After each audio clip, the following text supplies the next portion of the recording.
सभी छात्रों को मेरा प्रणाम। पिछली वीडियो में हमने क्रिया देखी थी। आज हम अविकारी शब्द और उसके भेद देखने वाले हैं। तो अविकारी शब्द किसे कहते हैं, ये समझने के लिए दो उदाहरण लेते हैं। जैसे यह अच्छा लड़का नहीं है। इस वाक्य में और दूसरा एक वाक्य है, ये अच्छे लड़के नहीं हैं। इन दो वाक्यों में यह के स्थान पर ये आया है, अच्छा के स्थान पर अच्छे आए हैं, लड़का के स्थान पर लड़के आए हैं, यानी यहाँ बदल हुआ है। किसमें बदल हुआ है? ये क्या है? सर्वनाम में सर्वनाम है, एक वचन और बहुवचन। अच्छा ये विशेषण है, अच्छा अच्छे एक वचन बहुवचन। लड़का संज्ञा है, लड़का एक वचन और लड़के बहुवचन। इन वाक्यों में सभी शब्दों में बदल हुए हैं, लेकिन नहीं, ये जो नहीं है इस शब्द में बदल नहीं हुए हैं। तो हमें जिस शब्द में बदल नहीं होता उसे अविकारी शब्द कहते हैं। तो फिर समझते हैं। यहाँ पहले वाक्य के सारे शब्द दूसरे वाक्य में बदल गए हैं। केवल नई शब्द बदला हुआ नहीं है। संज्ञा, सर्वनाम तथा क्रिया में लिंग वचन कारक के अनुसार विकार नहीं होता तो उसे अविकारी शब्द कहते हैं। विकार यानी बदल। जैसे नई इस शब्द में बदल नहीं हुआ है, नई ये क्या है?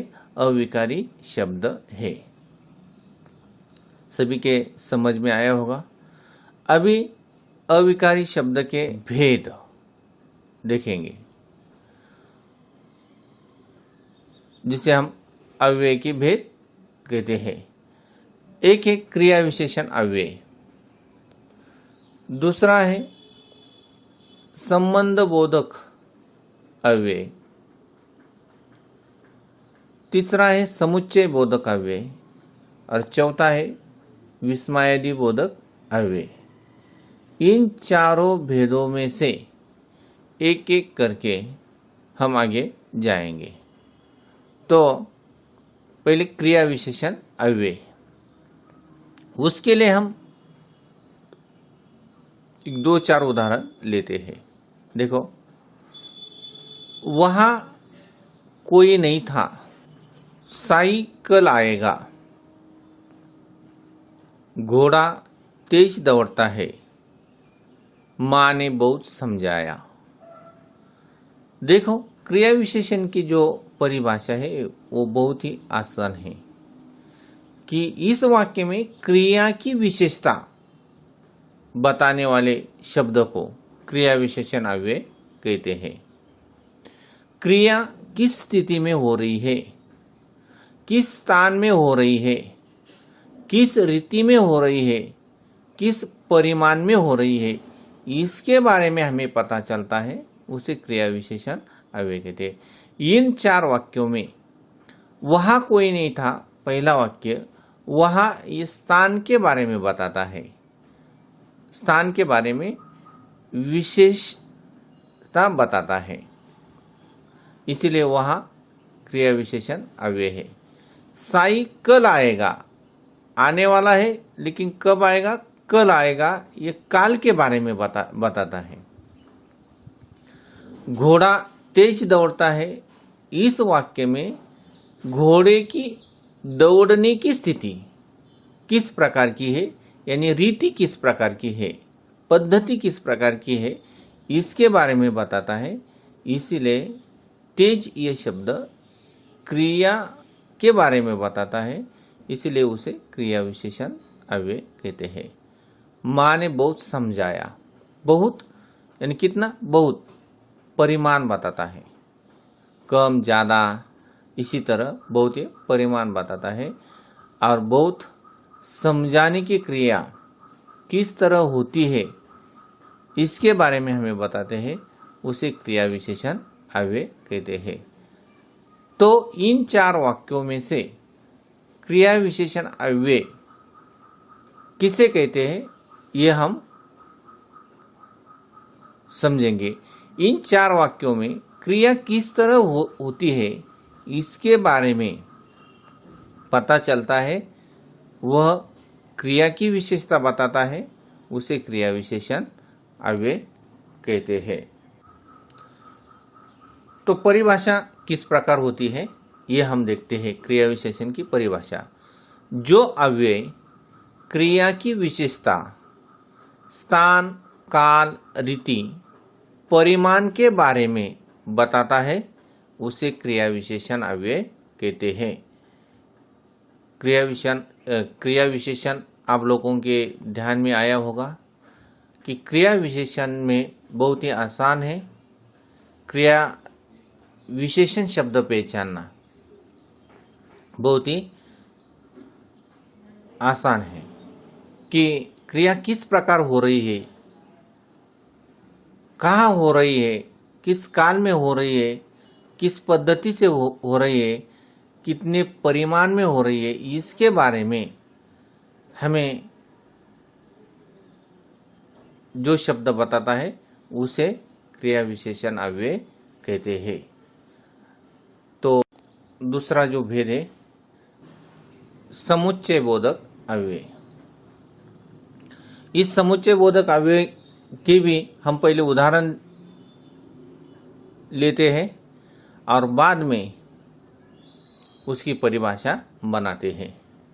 देखो समुच्चय बोधक अव्यय, पहला उदाहरण है, लड़कों ने देखा कि अध्यापक पढ़ा रहे हैं। लड़कों ने देखा ये एक वाक्य है, ये वाक्य का समूह है। अध्यापक पढ़ा रहे हैं ये भी वाक्य का समूह है। इन 2 वाक्यों के समूह को जोड़ने वाला जो शब्द है कि, उसे समुच्चय बोधक अव्यय कहते हैं। 2 वाक्यों के समूह को जोड़ने वाला शब्द